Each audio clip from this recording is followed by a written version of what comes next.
విని ఎరుగని రీతిలో ఈరోజు ఓటాన్ అకౌంట్ బడ్జెట్ పెట్టారు. ఎందుకు సార్ పెట్టారు? ఓటాన్ అకౌంట్ రీజన్ ఏంటి? ఎలక్షన్ ఉంది కాబట్టి 3 నెలలకు ఓటాన్ అకౌంట్ పెట్టుకున్నాం బడ్జెట్. మళ్ళీ 4 నెలలు ఎక్స్టెన్షన్ చేస్తూ 7 నెలలకు పెట్టారు సెప్టెంబర్ వరకు. ఇప్పటికే 9,000 కోట్లు అప్పు చేశారు.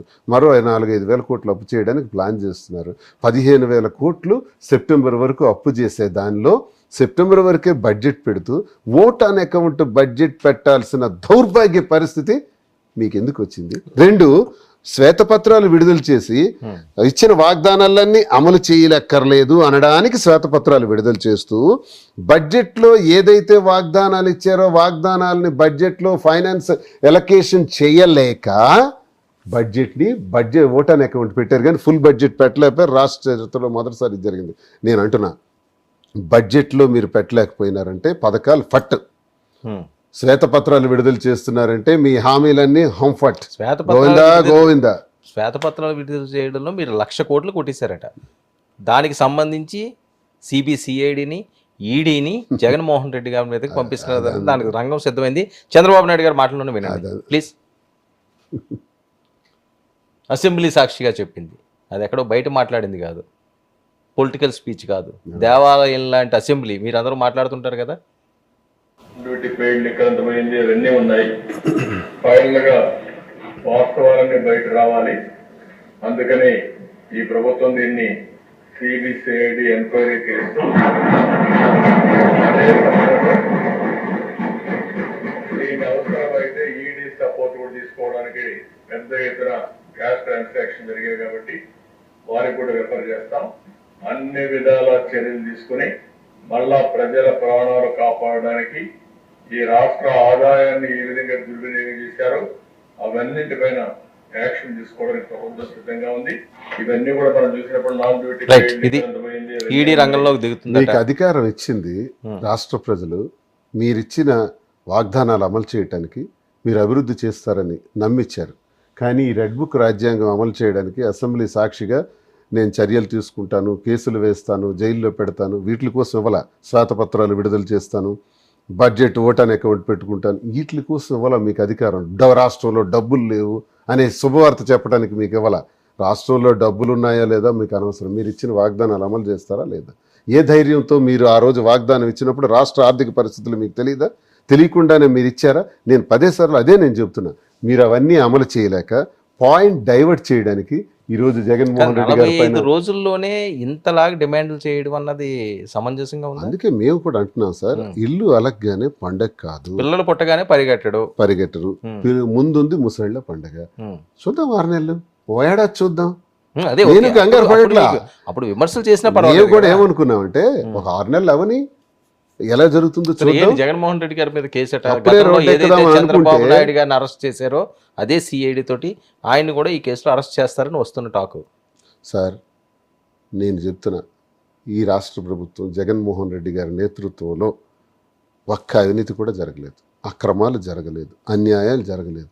నీతి నిజాయితీతో కూడుకున్నటువంటి ప్రభుత్వాన్నే ఆ పరిపాలనే ఆయన అందజేశారు. చంద్రబాబు నాయుడు గారు కూడా అదే స్పష్టంగా చెప్తున్నాం. చంద్రబాబు నాయుడు గారితో కూడా మీరు పెట్టిన స్కిల్ స్కామ్ అన్నది అది కూడా ఎటువంటి అవినీతి చేయలేదు, కక్షాధికంగా చేసిందనే కదా. అందుకే ప్రతిదానికి వాళ్ళే చెప్తున్నట్టు సిబిసిఐడి రేపు న్యాయస్థానాల్లోకి వెళుతుంది కదా వ్యవహారం, అప్పుడు నిగ్గు తేలుతుంది. అంతేగాని దాని గురించి ఇప్పుడే మనం మాట్లాడుకొని జగన్మోహన్ రెడ్డి గారికి భయం ఉందా? భయం ఎందుకు సార్? మాకు తెలుసు వాళ్ళు ఏదో ఒకటి చేస్తారని మాకు తెలుసు. భయం డౌట్ ఉందా? భయం ఉంటే ఇప్పుడు ఆయన ఢిల్లీ ఎందుకు కదా డౌట్ ఉందా అరెస్ట్ చేస్తారేమో అని? మరి వాళ్ళ బిహేవియర్ చూస్తే ఏం అర్థం అవుతుంది? ఆయన వరకు ఎందుకు, మాకే అర్థం అవుతుంది, సామాన్యుడికి అర్థం అవుతుంది. ఇప్పుడు చంద్రబాబు నాయుడు గారు మాట్లాడిన మాటలను బట్టి విషయం అర్థం అవుతుంది కదా.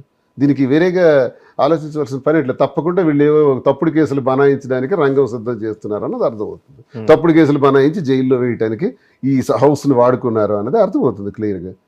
దేనికి చెప్పాలి? ఏం అభివృద్ధి పథకాల గురించి మాట్లాడారు హౌస్లో చెప్పండి? బడ్జెట్ గురించి ఏం మాట్లాడారు? బడ్జెట్ అసలు ఎలాగ ఆమోదించడం జరిగింది? గవర్నర్ గారి చేత అబద్ధాలు మాట్లాడించారే, తప్పుడు మాట్లాడించారే. పాపం ఆయన చేత ఒక న్యాయమూర్తి మాజీ ఆయన చేత కూడా ఎన్ని అబద్ధాలు పలికించారు. ఓటాన్ అకౌంట్ మీద ఎందుకు మీరు ఇచ్చిన వాగ్దానాలు యాడ్ చేయలేదు, ఫైనాన్షియల్ అలొకేషన్ దానికి ఎందుకు చేయలేదని అడుగుతున్నాను. అసెంబ్లీలో మీరు మాట్లాడే ధైర్యం లేక పారిపోయారట, నిజమా? అసెంబ్లీకి వస్తేనే కదా మమ్మల్ని బయటకు తోశారు, నేనంటలేదు, రానివ్వకుండా. నేనన్నమాట కదా, అది ఉప ముఖ్యమంత్రి గారు అన్నమాట. వినండి ప్లీజ్. తప్పు చేసిన వాళ్ళని గత ప్రభుత్వం సంబంధించిన ఇది నాట్ అబౌట్ వెండెట్ పగ ప్రతీకారం కాదు, కానీ వీళ్ళని స్వేచ్ఛగా దానికి వదిలేస్తే అదృష్టవశాత్తు ఈ రోజు వాళ్ళు అక్కడ లేరు. వాళ్ళ కనుక ఉండుంటే వాళ్ళకి నిజంగా వాళ్ళకి సమాధానం చెప్పాల్సిన పరిస్థితి ఉంది. తప్పించుకొని పారిపోయారు ఈరోజు, తప్పించుకొని పారిపోయారు వాళ్ళు. We have to make them accountable అధ్యక్ష. We have to bring them into accountability. They have to be penalised. దోపిడీ ఏంటి తప్పించుకుని పారిపోయారు అంటున్నారు ఉప ముఖ్యమంత్రి గారు? ఇప్పుడు పవన్ కళ్యాణ్ గారి మీద అందరూ ప్రశ్నిస్తారు, నేను ప్రశ్నించడానికి వచ్చానని ఆయన చాలాసార్లు చెప్పారు. సంతోషం, నేను అదే కావాలంటున్నాను. ప్రశ్నించే సమయం అప్పుడు కాదు, ఇప్పుడు వచ్చింది, వస్తుంది. అపోజిషన్లో ఉండేటప్పుడు కాదు సార్ ప్రశ్నించటం. ఇప్పుడు మేము అపోజిషన్లో ఉన్నాం, చాలా ప్రశ్నలు మా దగ్గర ఉంటాయి ప్రశ్నించడానికి. ఇది చాలా ఈజీ. ముళ్ళ కిరీటం ధరించిన తర్వాత ప్రశ్నించాలి. ఆయన ఈరోజు ఉప ముఖ్యమంత్రి గారు. ఉప ముఖ్యమంత్రిగా 32,000 మంది మహిళలు అదృశ్యమైనారు. సెంట్రల్ ఇంటెలిజెన్స్ నిఘా వర్గాల ద్వారా తెలిసింది. వాలంటీర్ల ద్వారా అదృశ్యమైనారు. ఇప్పుడు ఆ వాలంటీర్ల మీద చర్యలు తీసుకోవటానికో, లేకపోతే ఆ 32,000 మందిని తెచ్చి మళ్ళీ ఆంధ్ర రాష్ట్ర ప్రజలకి ఆ పిల్లల్ని అందించడానికో మీరు ప్రయత్నం చేస్తారా ఉప ముఖ్యమంత్రి గారు? నెంబర్ 1. నెంబర్ 2, మీరు ఉప ముఖ్యమంత్రిగా ఉండేటప్పుడే సుమారు 6 బాలికలు అదృశ్యమైనారు. మీరు ఆ 6 బాలికల్లో మత్స్యమారి ఒక బాలిక పైన, గిరిజన మహిళ పైన అత్యాచారం చేసి చంపేసినారు. మీరు వెళ్ళారా? మీరు మాట్లాడారా? హోంమంత్రి గారు వెళ్ళారా? కనీసం స్థానిక మంత్రులు వెళ్ళారా? 10 రోజుల తర్వాత వెళ్తే వాళ్ళని నిలదీయటం కూడా జరిగింది. ఏం సార్ ప్రశ్నించరు? ఇప్పుడు మీరు అన్నారు కదా, 5 కోట్ల మంది ప్రజలకి చట్టం ఉంది, అలాగే ప్రతిపక్షమైన స్వపక్షమైన జనసేన ఎవరైనా సరే తప్పు చేస్తే పేక తెగిపోవాలి. ఎస్, రైట్, అదే నాకు కావాలి. ఆ ఫైర్ మీలో నాకు కావాలని నేను పవన్ కళ్యాణ్ గారి దగ్గర నేను కోరుకుంటున్నాను. మీరు ప్రశ్నించాలని నేను కోరుకుంటున్నాను సార్. పవన్ కళ్యాణ్ గారు ఇంకా మీరు అధికారంలోకి వచ్చి 40-50 రోజులు అవుతుంది.